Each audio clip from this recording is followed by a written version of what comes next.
Hello दोस्तों, नमस्कार। स्वागत है आपका आर्या टुडे न्यूज में। शिक्षा निदेशालय और चयन बोर्ड के बीच उलझे अभ्यर्थी प्रतीक्षा सूची। प्रशिक्षित स्नातक टीजीटी प्रवक्ता समग्र पीजीटी परीक्षा की प्रतीक्षा सूची में चयनित अभ्यर्थी नियुक्ति के लिए माध्यमिक शिक्षा निदेशालय और उत्तर प्रदेश माध्यमिक शिक्षा सेवा चयन बोर्ड के बीच उलझे हैं। एक तरफ प्रशासकीय सहायता प्राप्त माध्यमिक विद्यालय में प्रवक्ता एवं सहायक अध्यापकों के पद रिक्त पड़े हैं और दूसरी ओर अंतिम रूप से चयनितों की नियुक्ति के बाद भी प्रतीक्षा सूची के चयनितों को नियुक्ति नहीं मिल पा रही। मामले में हाई कोर्ट ने इस आदेश पर शिक्षा निदेशालय ने प्रदेश भर से रिक्त पदों का विवरण मंगाकर तय तिथि 15 अक्टूबर तक सूचना भेज दी, लेकिन नियुक्ति दिए जाने की प्रक्रिया आगे नहीं बढ़ी। चयन बोर्ड ने 16 की टीजीटी परीक्षा में प्रतीक्षा सूची निकाली थी। वर्तमान में इस सूची के अभ्यर्थियों की नियुक्ति प्रक्रिया गतिमान है, लेकिन इसमें जटिलता होने से अभ्यर्थी परेशान है। वर्तमान में प्रक्रिया में चयनित अभ्यर्थियों को अपने ऊपर के क्रम के अभ्यर्थियों पर अनापत्ति एनओसी लेने का नियम है, यानी कि अगर कोई प्रतीक्षा सूची में 10वें नंबर पर चयनित है तो वह अपने ऊपर के 9 अभ्यर्थियों से एनओसी के लिए उनसे संपर्क करे। इसलिए यह भर्ती प्रक्रिया अभी उलझी हुई है। अब बोर्ड छपवाएगा हिंदी, संस्कृत और उर्दू की किताबें। अब बोर्ड सेंटर जारी कर प्रकाशन की देगा अनुमति। राज्य के मुद्रणालय में भी छपवाने का कर रहे विचार। किताबों के अनुमोदन के लिए हुई कार्यशाला। एनसीईआरटी को 67 किताबें छपवाता है बोर्ड।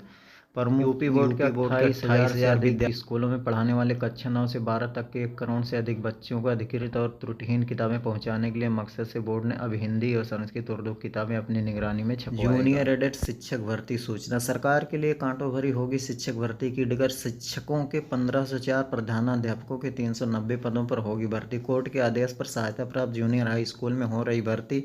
6 सितंबर को घोषित हुआ था परीक्षा का संशोधित परिणाम। 2 साल में रिक्त हुए पद न जोड़ने से विवाद। प्रमुख संवाददाता। प्रदेश के 3049 सहायता प्राप्त जूनियर हाई स्कूल में सहायक अध्यापकों के 1504, प्रधानाध्यापकों के 390 पदों पर भर्ती की डगर सरकार के लिए कांटों से भरी होने जा रही है। हाई कोर्ट के आदेश पर परीक्षा नियामक प्राधिकारी कार्यालय ने निम्नलिखित परीक्षा परिणाम 6 सितंबर को संशोधित कर दिया था, लेकिन इसके बावजूद भर्ती की 3 और बाधाओं को दूर करने के बाद ही शिक्षकों को नियुक्ति पत्र मिल सकेगा।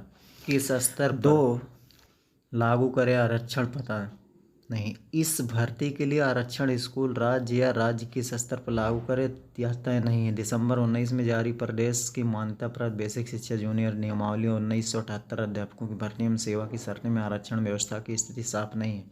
स्कूल स्तर पर आरक्षण लागू नहीं हो सकता, क्योंकि प्रत्येक स्कूल में 1 प्रधानाध्यापक और 3 सहायक अध्यापक के पद स्वीकृत। नियमों के अनुसार 4 पदों पर आरक्षण लागू नहीं होता। कुल विज्ञापित पदों पर या फिर जिला स्तर पर आरक्षण लागू करने को लेकर ऊहापोह की स्थिति बनी है। विषयवार परीक्षा, राज्य स्तरीय मेरिट। जूनियर हाई स्कूलों में भर्ती के लिए गणित विज्ञान, सामाजिक विज्ञान और भाषा हिंदी, संस्कृत, अंग्रेजी की लिखित परीक्षा अलग अलग करवाई गई थी, लेकिन भर्ती के लिए मेरिट विषयवार न बनाकर राज्य स्तरीय मेरिट बनाई जा रही है। शासनादेश में विषयवार मेरिट को लेकर स्थिति साफ नहीं। ऐसे में विज्ञान गणित से अधिक अभ्यर्थियों को मेरिट पर आने का विवाद हो सकता है। प्रतियोगियों ने मांग की है कि पीसीएस में भी अभ्यर्थन वापसी के लिए मांगे जाएं आवेदन। पीसीएस 21 में चयनित कई अभ्यर्थी पीसीएस 22 मेंस में हुए हैं शामिल। इस वजह से आरओ परीक्षा 21 की तरह पीसीएस 22 के मुख्य परीक्षा में शामिल अभ्यर्थियों से भी अभ्यर्थन वापसी के लिए आवेदन आमंत्रित किए जाएं।